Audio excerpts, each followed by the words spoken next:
What's up, guys? All I gotta say is, man, it's pretty rad that we have the R32 down here and it has AC, because it would really suck if I had to drive one of the other cars, like, you know, the Mustang or something. That would just be really awful. So I'm very fortunate that we can drive the R32 around. All right, let's see how she starts when it's not super freezing.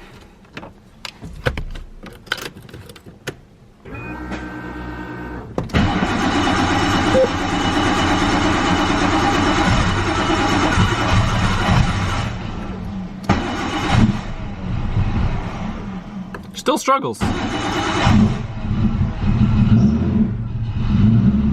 I found out you can make an appointment at the DMV here, and it's already quiet DMV. I was literally out in like 1 minute. I just had to reprint the registration. It's been like a huge mess trying to get the BMW over to Germany, and I keep on having to get paperwork and stuff.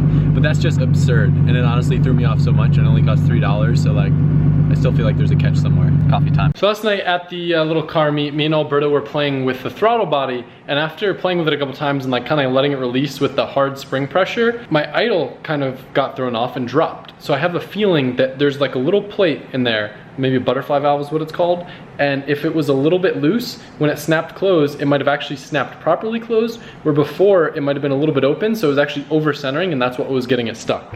So I should be able to just pull off this coupler and we can access inside, or I can take the whole throttle body off. There's not that many things to pull off. Maybe I'll just take the whole throttle body off just to make it simple.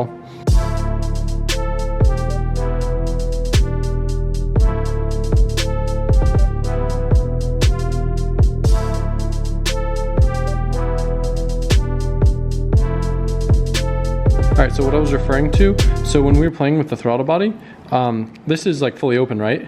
Now if you look, that's like mechanically maxed out, but then you press a little bit harder and it still can wiggle a little bit. I think because this plate is loose. So basically what happened is when it flapped close, it pushed just a little bit extra, and that's why my idle was lower. So that may kind of explain where the binding's coming from, but honestly the binding might be separate. So it looks like even though I had a few little spacers in the TPS, I might need another one, because you can see where it's rubbing on the actual throttle body. Look right there, and the metal is touching. Well, that metal. Oh, look, it's scraped right there. No, that's what I'm saying. That metal, the reason why that metal is exposed on there is because it's shaved. So that TPS normally has a lip there, but for whatever reason, the last person shaved it. Yeah, but look right there. No, you're right. It's hidden, so you have to put washers here to space the TPS. I did have little washers, but I guess not big enough. Yeah. Now we can go into the ECU Master software, and we can go and recalibrate the TPS since we've manipulated it a little bit. So right now, if we go to logs, we can go and set this. We'll set this one to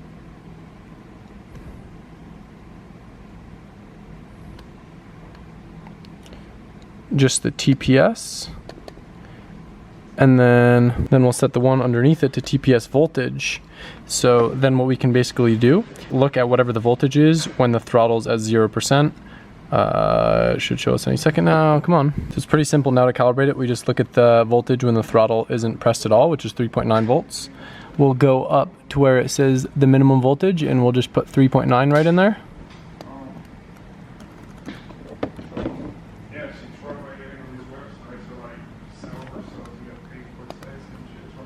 Then we will go full throttle. 0.18 is the number that we put in.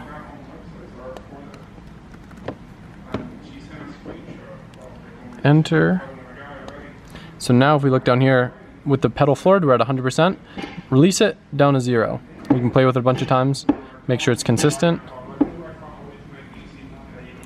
So you'll see there is like a little bit of variance, so you can kind of just account for that.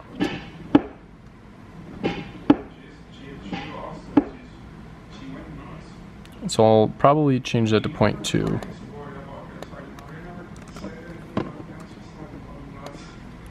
I want to make sure we're getting 100% throttle. It is a bit weird how it fluctuates though, huh? Alright, this car's all set in regards to the throttle body now. Happy to have that resolved. Now we get to bleed the clutch on the S13. For whatever reason, I'm just not really feeling the best. Just kind of tired and drained. It is what it is. So today's video will probably drag in tomorrow, but we do have a cool little thing that I've needed to do for a very long time. I guess it's kind of exciting, but it's also a shame in a way, because yes, it'll be nice to have matching seats, but the car is going to be a whole lot less JDM without just one ride. Looks like we could use a little bit of a vacuuming in there, huh? This time around it'll be a piece of cake because I finally got the bride seat rails that I ordered forever ago in from Japan with R32 rails for both driver and passenger side, but we're just gonna do passenger side and you'll see how much easier it is with the right stuff. All right, let's check out the good. What do we got in here? Oh, a seat rail, oh my God. So basically the same thing that I made by cutting and bolting those other brackets together, but just way nicer. I wonder if it'll sit lower too. Not that it needs to sit lower, but. Stupid me already got rid of the old seat that had the seat belt little thing on it, so I can't finish doing the seat install. It's always something. So I'm gonna go and start actually cleaning up the S13 and trying to get it somewhat nice again. You notice this old bumper got super chipped up from all the rocks and everything being flung by the wheels. So this vinyl right here kind of helps protect it from getting too destroyed and looking terrible. So that's the first thing that we're gonna do on the replacement bumper that I conveniently already have laying around already painted. This bumper gets to be added to the wall of bumper fame. Probably the coolest one yet, signed by Naoki. Goodbye. I was about to use the black vinyl when I remembered that I have cream vinyl, which you wouldn't be able to see at all. And then I remembered I actually have clear bra. So, believe it or not, I wrapped this just with some clear vinyl, so you can't even tell now that it's wrapped, and it's gonna be like very protective. So, that's rad. It'll still wear on the edges and look bad, but at least that'll help for the most part.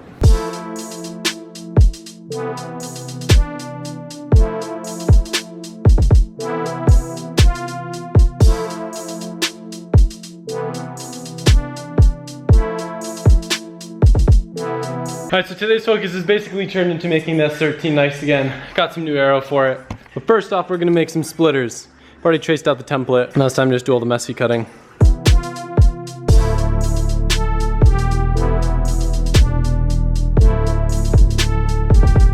I don't have any hardware, so I'm gonna have to run to the hardware store to be able to mount these. But you can see, got the rear one all done. All set up, got the front one done. One thing that I did learn, this is actually just cheap black like signboard. It'd be nice if it was ABS, so it'd probably hold up better and would cut a little bit cleaner.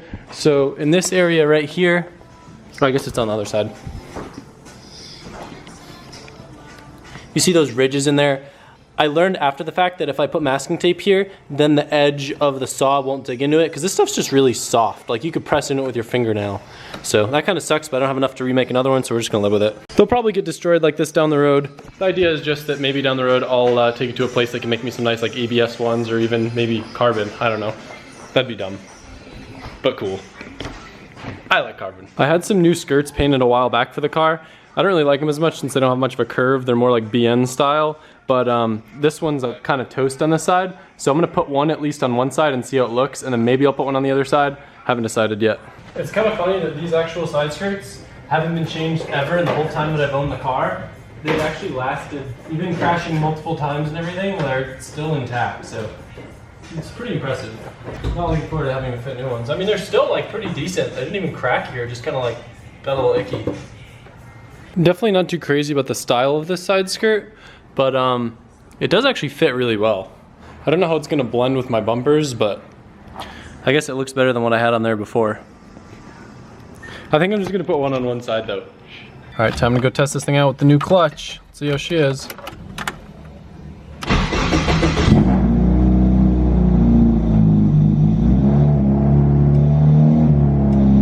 Nice little rattle. I really missed how this car sounds, but I really missed the torque on the R32. I just love how this car sounds. Clutch feels really nice and like honestly softer than my last clutch. With the twin disc, you should have better engagement. I missed how this thing sounds. Revs so nicely.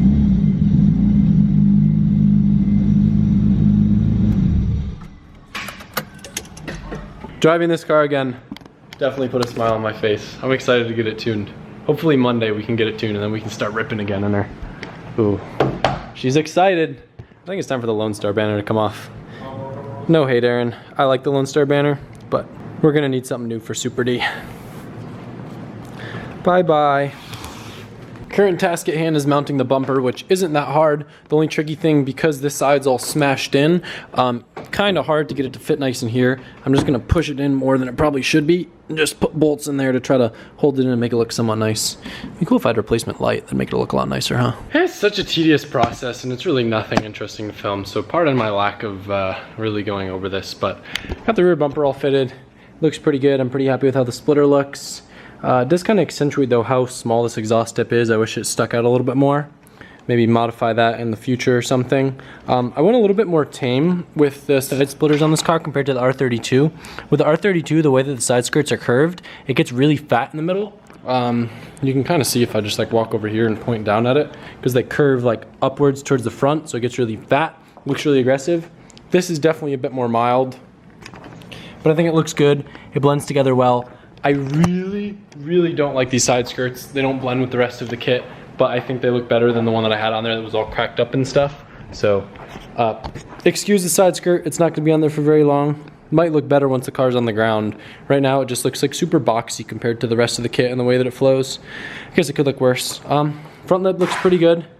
Car's pretty much all set. I'm just probably gonna wait till tomorrow to throw it on the ground and show you guys how it looks. It's like 1 AM and just some of this stuff takes way too long, just trying to make everything fit nice. You guys have heard me talk about it over and over and over again. It's the same stuff, different day.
You know, it's not perfect, but it's definitely looking a lot better than it was.